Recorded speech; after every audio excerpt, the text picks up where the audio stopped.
내란 특검팀이 국회 계엄 해제 의결 방해 의혹을 받는 추경호 전 국민의힘 원내대표를 모레 불러 조사합니다. 표결 방해 의도가 있었는지를 확인할 것으로 보이는데요. 특검은 압수수색을 거부한 황교안 전 국무총리에게는 개문 가능성을 강조하며 압박했습니다. 방준혁 기자입니다. 계엄 당시 국민의힘 원내대표였던 추경호 의원은 비상의원총회 장소를 국회와 당사 등으로 여러 차례 변경했습니다. 이튿날 새벽 열린 계엄 해제 표결에 국민의힘 의원 중에선 18명만 참여했습니다. 특검은 추 전 원내대표가 의도적으로 표결을 방해한 걸로 보고 내란 중요 임무 종사와 직권남용 혐의를 적용해 강제 수사를 벌여왔습니다. 표결을 방해했다는 주장은 어불성설이자 정치 공세용 거짓 프레임에 불과합니다. 특검은 오는 30일 오전 10시 추 전 원내대표를 처음으로 불러 조사할 예정입니다. 양측은 국회 국정감사 일정을 고려해 소환 일자를 조율한 걸로 전해졌습니다. 특검은 그간의 조사 내용을 토대로 추 전 원내대표에게 표결 방해 의도가 있었는지를 집중 추궁할 계획입니다.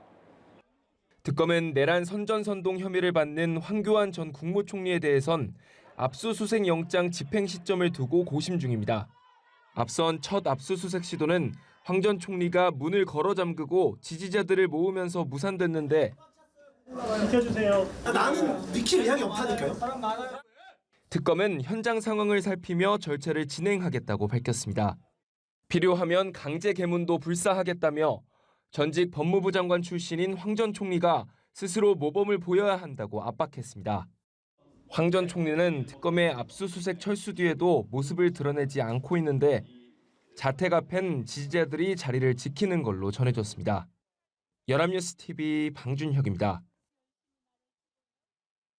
내란 특검팀이 황교안 전 국무총리에 대한 강제 수사에 나섰습니다. 내란 특검은 오늘 황 전 국무총리 주거지에 검사와 수사관들을 보내 압수수색 영장을 집행했습니다. 특검은 경찰의 내란 선전선동 혐의로 고발돼 이첩된 사건이라고 설명했습니다. 앞서 시민단체 촛불행동은 지난 3월 윤석열 전 대통령 탄핵 심판 선고를 앞두고 헌법재판소에 대한 협박이 심각한 수준으로 치닫고 있다며 황 전 총리를 내란 선전 혐의로 경찰에 고발한 바 있습니다.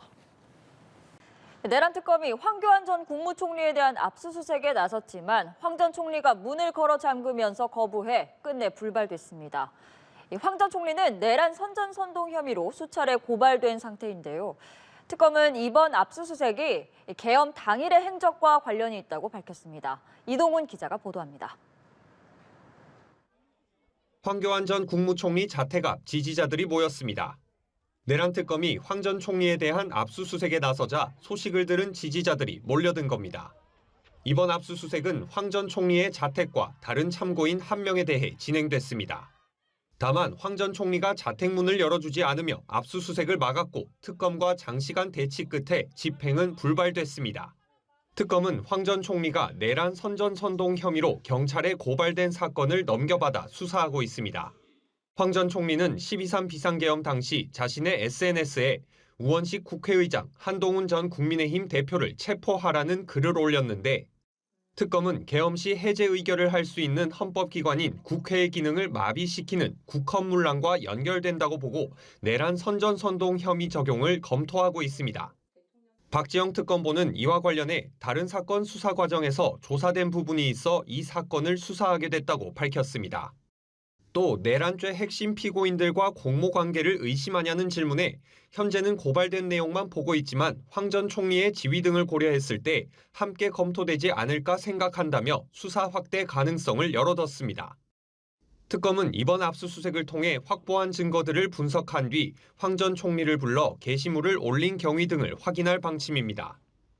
한편 한덕수 전 국무총리의 내란 우두머리 방조 혐의 재판에서는 내란 중요 임무 종사 혐의를 추가하는 특검의 공소장 변경을 법원이 받아들였습니다. 법원은 또 11월 중 특검의 구형 등 결심 공판을 진행해 같은 달 재판을 마치는 것을 목표로 하고 있다고 밝혔습니다. 연합뉴스 TV 이동훈입니다.